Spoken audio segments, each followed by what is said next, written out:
Buongiorno cercatori d'oro italiani, io sono Matteo Berto e oggi vi condurrò nel fantastico mondo della ricerca dell'oro grazie alla video lezione numero 4. Andremo a parlare dei depositi auriferi secondari, cioè quei depositi che contengono oro disperso all'interno dei loro sedimenti e quindi grazie al lavaggio di questo concentrato potrete andare a recuperare anche voi le vostre pagliuzze e i vostri granuli d'oro. I depositi auriferi secondari sono molto importanti per l'esplorazione mineraria e soprattutto è un'importante risorsa per noi cercatori d'oro amatoriali. L'oro si trova disperso all'interno di questi sedimenti ed è libero, quindi vuol dire che possiamo trovarlo anche a occhio nudo, è un po' più difficile, tendenzialmente si trova grazie a alcuni strumenti, il piatto, la batea, a volte si utilizza anche la cannonetta, soprattutto quando andiamo a trattare grandi quantità di sedimenti. Dovete sapere che questa è una materia molto complessa. Intanto Oro e Prospezione è il libro su cui si basano queste diapositive, perché è un sussidio di studio. Potreste andare a rileggervi con calma queste diapositive. E i concetti invece che vado ad illustrare all'interno di queste video lezioni sono riassunti nel libro Oro. Sicuramente vi uscirà fuori su Mondadori, Feltrinelli, Amazon. Io vi lascio tutto nei link nel dettaglio. Cioè l'oro è disperso nell'ambiente naturale nei vari depositi, cioè nei sedimenti, nel terreno. E questi, come vedete, possono essere innumerevoli. Possono essere eluviali, colluviali, fluviali, legati a frane, franamenti, glaciali. Qua andremo a fare una lezione ad hoc proprio su questo che è molto importante, l'intervento glaciale in Italia. Residuali o eolici, lateritici, cioè gestiti dall'alterazione del terreno, oppure costieri. Immaginate l'Italia quante coste ha, possono anche esserci delle tracce di oro in questi sedimenti costieri. Ecco, con la sigla DAS io voglio intendere deposito, la D, Domodossola, aurifero, la A, e la S finale, cioè secondario. Quindi io quando dirò DAS intenderò deposito aurifero secondario. È una sigla per abbreviare sigle e di conseguenza ho fatto anche le sigle dei depositi. Esempio DAS è minuscolo e deposito aurifero secondario è luviale, ma è giusto per introdurvi la cosa perché nelle future slide potreste vedere queste sigle, quindi questo è un disegno che adesso lo spiego nel dettaglio, poi che andremo man mano a vedere nei vari aspetti e rimarrà sempre il medesimo. Ora questo semplicemente dovete immaginarlo come una fetta di torta, sì. Cioè vediamo semplicemente la verticale di come dovrebbe essere una montagna, tutto ciò che vedete grigio è questa montagna e semplicemente è il lato della nostra fetta della torta. Cioè noi stiamo vedendo, grazie a questo disegno, le profondità della Terra, in maniera molto semplificata, ve lo devo dire. E quindi cosa vediamo? Vediamo che mentre il deposito aurifero primario, cioè queste vene aurifere gialle, corrono con una trama molto complessa verso la superficie, vediamo che in realtà i depositi auriferi secondari, cioè i terreni ricchi di oro libero, sono molto sottili rispetto alla montagna che abbiamo considerato e sono tutti logicamente, come vedete, in superficie. Andiamo a vedere più o meno quali sono. Allora, partiamo da dove le vene aurifere affiorano. Le vene aurifere affiorano, gli agenti esogeni che abbiamo parlato nella video lezione numero 2 vanno a erodere nel tempo le vene, disgregandole, alterandole, si crea un terreno ricco di frammenti di ciottoli con quarzo all'interno, ancora un po' di solfuri, tanti ossidi idrossidi. Deposito aurifero secondario eluviale, DAS è. Quindi a questo punto le piogge formano dei rigagnoli e di conseguenza c'è una piccola e breve riconcentrazione locale. Troviamo un deposito aurifero secondario detto colluviale. Scendiamo, potrebbe esserci un franamento, cioè la montagna in quell'area non era molto stabile, quindi c'è una frana. E logicamente questi terreni che vengono convogliati verso valle con una frana potevano all'epoca essere auriferi, perché potevano essere parte del deposito eluviale per esempio, oppure potrebbero essere delle vene aurifere stesse e vengono traslate verso valle. Si dice deposito aurifero secondario di frana, franamento. Di nuovo questo può essere localmente, come vedremo in future diapositive, essere sede di una riconcentrazione locale grazie ai rigagnoli o delle piogge e si creerà di conseguenza di nuovo il relativo deposito colluviale. Oppure ci può essere stato un intervento glaciale, un intervento invasivo, un intervento importante, modifica pesantemente il paesaggio e quindi tutta una serie di apparati morenici, delle strutture moreniche, delle morfologie moreniche, e intesi come DAS-G, cioè deposito aurifero secondario glaciale. Arriviamo fine a fondovalle. A fondovalle di solito c'è un fiume che va a far da collettore a tutte le acque della valle. Tutto l'oro che troviamo sulla valle potremmo ritrovarlo in tracce nel fiume. In questo caso si dirà aurifero, nel caso in cui ci siano delle tracce d'oro. Oppure fiume che presenta tracce d'oro, dipende un po' come uno vuole intenderlo. Quello dovete sapere è che il fiume nell'arco dei millenni varia la sua sede e quindi magari quello che voi adesso vedete che il fiume ha quel tragitto, quella traiettoria, migliaia di anni fa magari era più alto, quindi magari lo trovavamo su queste sponde semplicemente e poi non c'era tutta questa porzione rosa, c'era ancora la montagna e di conseguenza al letto del fiume potremo trovarlo non solo dove passa l'attuale fiume, ma anche in posizioni più alte e laterali, tendenzialmente pianeggianti come vedete. Come volevo dirvi, i rigagnoli e le piogge anche qui agiscono e generano di conseguenza di nuovo un deposito colluviale. Questi nomi che vi ho detto finora, alluviale, colluviale, frana, glaciale, tutti questi aggettivi, è importante ricondurli a un agente esogeno, cioè c'è un agente esogeno che grazie alla sua azione, come può essere il ghiaccio, l'acqua, il vento, modifica il paesaggio e genera di conseguenza un terreno con delle proprietà specifiche. L'oro può essere riconcentrato o meno in quel terreno grazie proprio all'opera di quell'agente e alcuni agenti sono più invasivi di altri e producono degli arricchimenti maggiori, ecco perché è importante. Quindi noi daremo un nome a un deposito grazie all'agente dominante in quell'ambito. Attenzione che l'agente dominante in un certo momento può non essere più quello del passato perché il clima cambia nell'arco dei millenni e quindi quello che voi vedete adesso potrebbe essere un lembo conservato di migliaia di anni fa da quel punto di vista dell'agente esogeno, oppure semplicemente non si conserva più niente perché viene rimodellato dal nuovo agente esogeno dominante. Un esempio molto facile, le morene. Allora, le morene appunto sono il prodotto dell'attività glaciale, ma nel momento in cui ci fosse un fiume che andasse a erodere quelle morene, loro lo troveremo nel fiume. L'agente dominante in quell'ambito, in quel contesto, sarebbe il fiume, ma all'epoca l'agente dominante era il ghiaccio. Vedete? Quindi sulla base del tempo variano gli agenti esogeni e variano i depositi associati e variano le sigle. Ma soprattutto quello che dovete sapere è che varia dove sta l'oro e perché è lì e non in un'altra parte. E questo che è importante da capire legato a questi depositi. Quindi in maniera molto semplice le acque ruscellanti, cioè i rigagnoli, le piogge andranno a generare depositi colluviali, le frane appunto i depositi franosi, i ghiacciai i depositi auriferi secondari glaciali, i fiumi invece andranno a generare i depositi auriferi secondari fluviali. Tendenzialmente voi troverete l'oro, cercherete in questa ultima categoria, cioè dove ci sono i fiumi oppure i rigagnoli. Le altre categorie sono un po' più difficilotte, anche proprio da capire cosa avete davanti, magari il glaciale un po' meno. Ecco, consultare delle carte geologiche potrebbe aiutarvi in questo caso, però dovreste avere abilità per leggere e capire cosa state leggendo. Invece nel caso di depositi alluviali basta che vi informiate dove erano delle miniere, quindi nelle circostanze trovereste il deposito alluviale. Più viaggiano questi frammenti, tendenzialmente più l'oro tenderà a essere libero nei sedimenti circostanti. Ricordatevi che l'oro tende a essere conservato tanto nei sedimenti perché è difficilmente intaccabile e alterabile. Però vi consiglio spudoratamente di approcciarvi alla ricerca dei depositi alluviali perché, specialmente se siete già un po' navigati, perché vi potrebbero dare grandi soddisfazioni in termini di ritrovamenti di pepite, di oro nativo, dentro il quarzo, eccetera.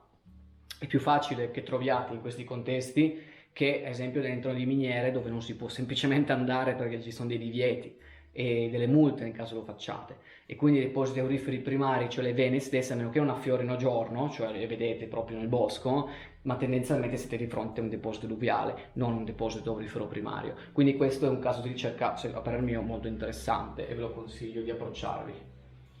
Ecco, allora, il deposito alluviale è molto importante perché nel momento in cui le vene venissero a giorno, indicate con DAP, si verrebbe a creare un grande cono di dispersione. Logicamente l'oro non è concentrato ovunque, bensì tendenzialmente dove ci sono dei naturali rigagnoli, rimontani, piuttosto che piccoli torrentelli. Magari non hanno acqua tutto l'anno, però dal momento in cui ci fossero delle piene, piuttosto che il disgelo primaverile, potrebbero avere dell'acqua e quindi potreste andare a farci prospezione. Logicamente sarebbero meglio quei rigagnoli che vedete magari da Google Maps, dalle cartine, dalle mappe, hanno un tragitto che tagliano, che erodono le vene aurifere a monte, e quindi di conseguenza i ciottolame che andreste a osservare logicamente sarebbe riconducibile a quelle vene. Queste vene, essendo state frammentate, i ciottoli all'interno del fiume vengono macinati durante le piene, e l'oro viene disperso e voi lo trovereste. In questi contesti di ricerca il metal detector è uno strumento formidabile, soprattutto dal momento in cui il rio non presenta tracce di inquinamento, quali esempio piombini, ferri, contenuti vari di strumenti dispersi dall'uomo, piuttosto che lamiere, eccetera. Ecco, questi contesti voi con un metal detector qua potreste veramente avere grandi soddisfazioni, e soprattutto dove affiora la roccia madre, perché dovete capire che i fiumi vanno a erodere, però dove c'è il fondovalle erodono magari i sedimenti già precedentemente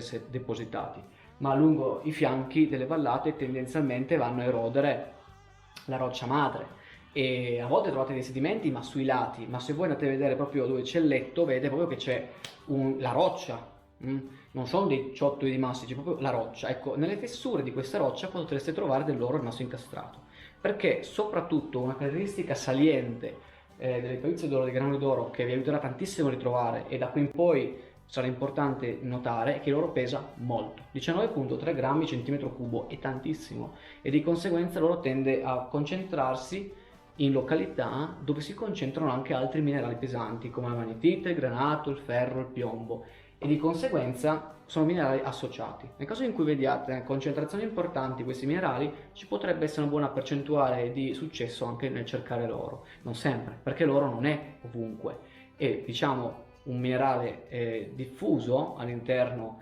del nostro paese italico, però non è concentrato ovunque. Quindi sui fianchi delle valli possiamo trovare un oro, diciamo eluviale, tendenzialmente grossolano, però potrebbero esserci affioramenti anche a monte. Quindi noi magari nel fiume troveremo oro in quest'area grazie al fatto che ci sono le vene a fianco che lo disperdono e questo viene convogliato nella valle, ma potremo trovare oro anche un po' più a monte, ma magari con caratteristiche diverse.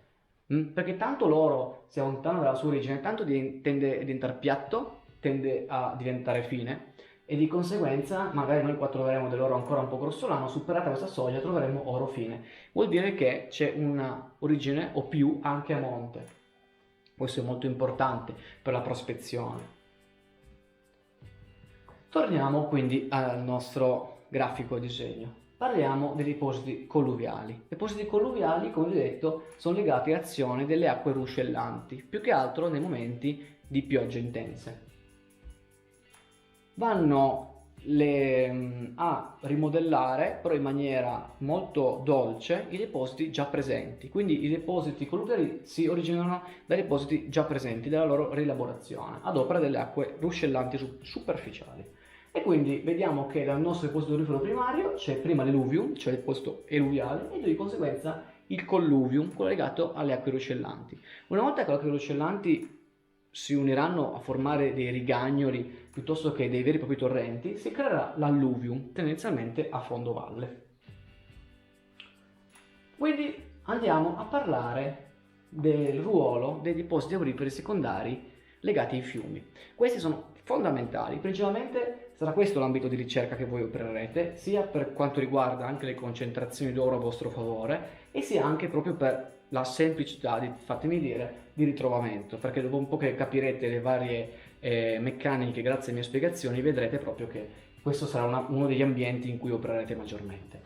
Prima di tutto dovete sapere che le acque raggruppandosi vanno a fornirci una serie di proprietà molto utili per la ricerca dell'oro. Intanto i fiumi sono dei collettori, cioè collezionano tutte le rocce a cui vengono a contatto, sia queste che arrivino da depositi auriferi, di conseguenza troveremo l'oro nei sedimenti, sia nelle zone adiacenti. Immaginate una valle, l'acqua che arriva a fondovalle, con quante rocce viene a contatto e quante rocce può appunto trasportare nel letto. Quindi a me piace sinceramente tantissimo andare lungo gli alvei fluviali e, essendo io geologo di formazione, cerco di capire le rocce che vengo appunto a contatto, e di conseguenza riesco anche a ricondurre se a monte potrebbero esserci delle mineralizzazioni, se può esserci dell'oro, se ci sono delle condizioni importanti per capire se c'è proprio concentrazione.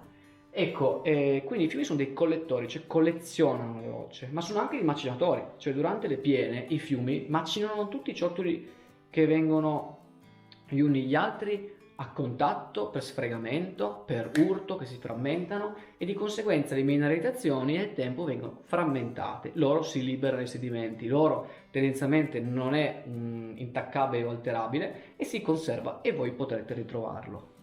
E inoltre l'ultimo ruolo del fiume che è fondamentale, il fiume è un concentratore, cioè grazie alle sue attività, soprattutto nelle piene, andrà a depositare in alcune località i sedimenti pesanti e in altre località i sedimenti leggeri. Voi dovrete cercare dove va a depositare i sedimenti pesanti, perché loro sarà lì. Non solo lì, ma principalmente sarà lì.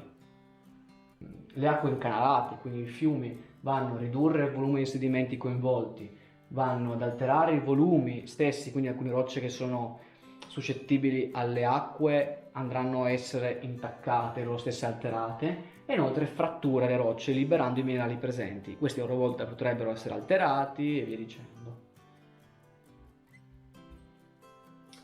Arriviamo ai depositi auriferi secondari legati alle frane. Qua sarò un po' più breve e sintetico. Ora, potrebbe succedere che in montagna, appunto tendenzialmente in montagna perché sono i rilievi più acclivi, ci siano dei settori molto instabili e di conseguenza queste masse potrebbero franare. Queste masse potrebbero essere rocciose, quindi potrebbe esserci una traslazione di vene aurifere che una volta facevano parte del deposito aurifero primario, oppure potrebbe esserci semplicemente la traslazione di sedimenti, magari un deposito glaciale a monte.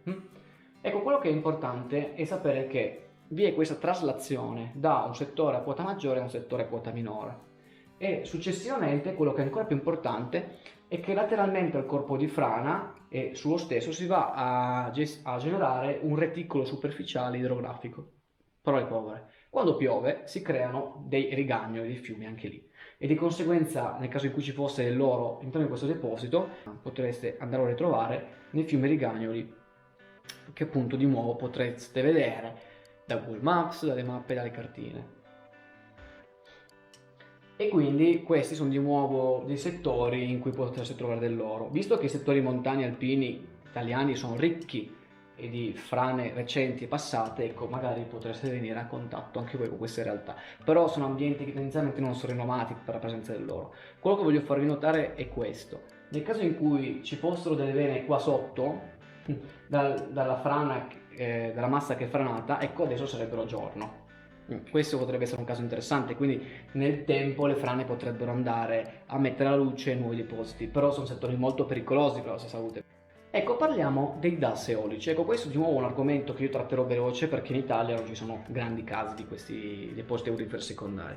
Quello che dovete sapere è che il vento, soprattutto sostenuto, quindi intenso e anche frequente per innumerevoli anni, migliaia di anni, in alcune zone del pianeta, è un elemento comune, di conseguenza si producono delle dune di sabbia per esempio o altre morfologie. E soprattutto dovete pensare che il vento, grazie alla sua forza, riesce anche a estrarre, quindi proprio a rimuovere dal terreno superficiale alcune sabbie più fini, limi, per esempio argille. Quindi di conseguenza tutto ciò che è più pesante rimane a terra, soprattutto l'oro, che è molto pesante. E di conseguenza, anche legato alla direzione dominante del vento, si potrebbero andare a creare dei lineamenti di minerali pesanti. Soprattutto si vede bene con la magnetite del granato, ma c'è anche dell'oro.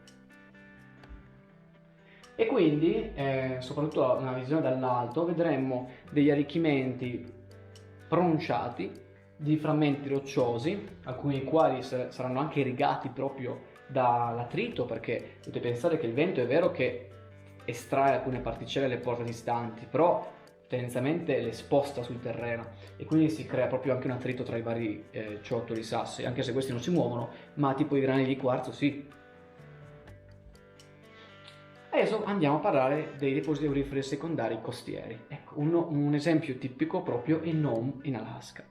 Però anche in Italia in realtà abbiamo una grande estensione dal punto di vista delle coste e di conseguenza potremmo avere, specialmente nei paraggi di depositi auriferi posti proprio nelle montagne adiacenti, mi viene in mente esempio Liguria, però potrebbero anche esserci esempi in Toscana, piuttosto che in Sardegna. Ci sono tanti esempi Però diciamo che questo è un settore di ricerca che, come hai detto tu, in Italia non è molto pronunciato, anche se secondo me ci potrebbero essere dei grandi margini di miglioramento. E logicamente l'oro non è diffuso ovunque.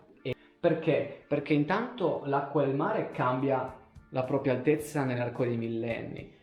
E quindi un deposito, che soprattutto questi depositi dovete immaginare che si formano prevalentemente lungo la battigia, cioè dove l'acqua va appunto ad agire costantemente con le onde e il richiamo verso il mare, verso in questo caso il mar Mediterraneo, comunque anche verso l'oceano, le volte delle acque, questo eterna, come si dice, movimento verso il continente, verso il mare, nel tempo va a concentrare le sabbie pesanti proprio dove c'è la battigia. Visto che il mare o l'oceano cambia su livello, nell'arco di millenni si vengono a creare delle battigie più antiche che talvolta sono sommerse, talvolta invece sono affioranti. Dipende un po' dal clima in quel momento e di conseguenza dal punto di vista globale questo. Generalmente quello che accade è questo, cioè c'è l'immissione verso il continente dell'acqua, quindi l'onda. L'onda ha una forza cinetica importante, le onde si generano grazie al vento, però tale è l'azione dell'acqua in questi contesti che viene proprio dato aggettivo costiero, quindi proprio deposito aurifero secondario costiero. Tutte le particelle, quelle superficiali, vengono smosse verso il continente. Quando l'acqua si ritrae verso il mare, verso l'oceano, però solo quelle pesanti vengono concentrate perché ci mettono di più ad arrivare verso il mare, quindi vengono estratte particelle leggere e vengono lasciate quelle pesanti, soprattutto nei momenti in cui ci sono delle tempeste. Questo è molto importante ed è molto pronunciato. Quello che si viene a creare è questo, di nuovo visto dal punto di vista della fetta di torta, cioè vediamo che ci possono essere dei paleocanali sepolti, cioè dei vecchi rii magari una volta superficiali e adesso invece sommersi sia dall'acqua che dai sedimenti, e tutta una serie di locali concentrazioni dell'oro indicate da questo puntinato.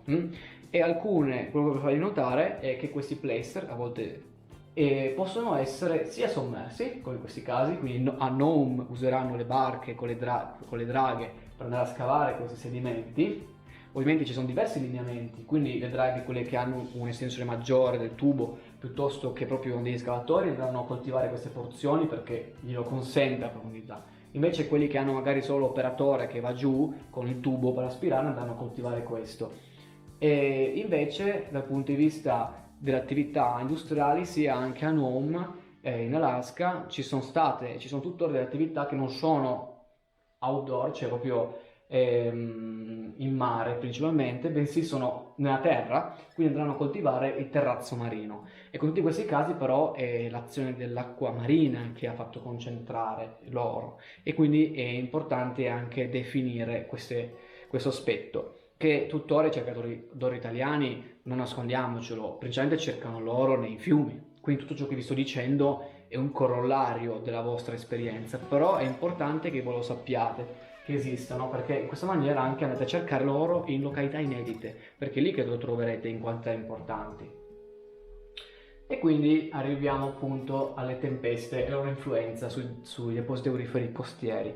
Come ho detto, l'azione delle onde è importante, ma l'azione delle tempeste è assolutamente più importante di quella delle onde. Come nei fiumi, l'acqua scorre tutto l'anno, ma soprattutto durante le piene che viene a concentrarsi l'oro dopo le curve nelle punte. E così l'oro va a concentrarsi nei terrazzi marini, nei depositi costieri, principalmente grazie alle tempeste marine. E quello che voglio anche dirvi appunto è questa trasgressione e ingressione marina, cioè semplicemente dovete sapere che degli oceani, dei mari che voi vedete in questo momento cambiano, non solo legati alle maree, ma proprio legati più che altro ai periodi di glaciazione oppure quando le calotte polari vanno a essere fuse. Di conseguenza adesso viviamo un periodo in cui c'è un generale innalzamento del livello dei mari, però generalmente questo è ritmico e quindi di conseguenza vanno a crearsi tutta una serie di depositi costieri che non sono tanto la sommatoria degli eventi quanto a volte c'è proprio anche la rielaborazione di depositi antichi in nuovi e di conseguenza una riconcentrazione. E quindi appunto qual è l'origine dell'oro nei depositi auriferi costieri? Tendenzialmente c'è un trasporto tipo fluviale e quindi c'è un fiume che va a sfociare all'interno del mare, e nelle spiagge decenti, grazie alle concentrazioni delle onde e delle tempeste, troverete quell'oro che il fiume ha trasportato. Oppure c'è un trasporto glaciale, cioè c'era una vecchia morena che arrivava, un ghiacciaio che arrivava a depositare i propri sedimenti formando le morene, dove adesso c'è un mare, e di conseguenza all'epoca magari non c'era il mare, oppure c'era il mare ma era ghiacciato. Sono diversi contesti ovviamente, e quindi voi di conseguenza avrete che il mare, le onde, le tempeste hanno rielaborato quei sedimenti per un lungo tempo. Ultimo caso della nostra classificazione sono i paleoplacer, cioè depositi auriferi secondari talmente antichi da addirittura prendere una definizione diversa, cioè paleo significa molto antico, e quindi di conseguenza uno dei serbatoi d'oro più importanti al mondo, il Witwatersrand, che è in Africa, ed è semplicemente un bacino, come può essere una padana, colma di sedimenti, appunto come può essere una padana. All'intorno non ci sono più le montagne come le Alpi, sono solo più colline bassissime, e l'oro è molto presente in questo bacino, sulla base ovviamente degli antichi conoi di deposizione all'esterno delle valli. Ecco, quello voglio dirvi che questi depositi sono una classificazione a parte, perché talmente sono antichi ed è difficile che si conservino per così tanto tempo, che in quelle condizioni ambientali magari si è addirittura conservata la pirite. La pirite, come vedete, è un solfuro che tendenzialmente non si conserva nell'ambiente attuale naturale, però in quel contesto invece sì, perché c'era poco ossigeno nell'atmosfera, quindi stiamo parlando di 500 milioni di anni fa, anche di più, quindi era tutto diverso, l'atmosfera aveva una composizione diversa e di conseguenza tantissimi meccanismi erano leggermente o magari tanto diversi. E quindi questi depositi però si trovano ancora, specialmente nei continenti più vecchi, quali in Africa, talvolta in Australia, talvolta in Sud America. E di conseguenza sono dei casi di studi importanti perché contengono tanto oro. Io vi saluto e vi ringrazio per la visione di questo video, e nel caso in cui vogliate andare a approfondire gli altri argomenti vi consiglio sia di recuperare i video scorsi sia i video futuri. Nel caso in cui vogliate un sussidio fisico vi consiglio i miei libri che trovate in descrizione, specialmente Oro e Prospezione è quello che fa fede a queste diapositive, mentre Oro, il manuale dell'oro, soprattutto il manuale dell'oro oggi, vanno a parlare di questi depositi e la loro classificazione. Voglio lasciarvi con il dirvi che la comprensione di questi ambienti e dei depositi associati vi aiuterebbe tantissimo e vi aiuterà tantissimo nel trovare soddisfazioni in questa disciplina della ricerca dell'oro, soprattutto perché l'oro si concentra in alcune località rispetto ad altre, e ciò è legato proprio agente esogeno. Il deposito si genera grazie a agente esogeno. Comprendere questi meccanismi, ci vuole esperienza e un po' di studio, vi aiuterebbe veramente tanto in questa disciplina. Non è obbligatorio, se è chiaro, potreste anche andare a casa lungo un fiume aurifero con un piatto e trovare qualche pagliuzza, ma voi vi trovereste di fronte a un deposito secondario aurifero fluviale e di conseguenza tutta una serie di meccanismi. Lo studio di questi meccanismi, come vedremo nelle prossime lezioni, specialmente quelli più che adopererete, quindi non vi preoccupate, non vi mando a studiare all'università, bensì seguite i miei video che vi andrò a spiegare tutto ciò che vi serve praticamente per questa disciplina. Non c'è solo oro nei fiumi, ma c'è oro anche in altri depositi, e a volte può essercene anche di più perché nessuno è andato mai a cercarlo. Quindi io vi saluto, vi auguro una buona giornata e ci vedremo alle prossime video lezioni.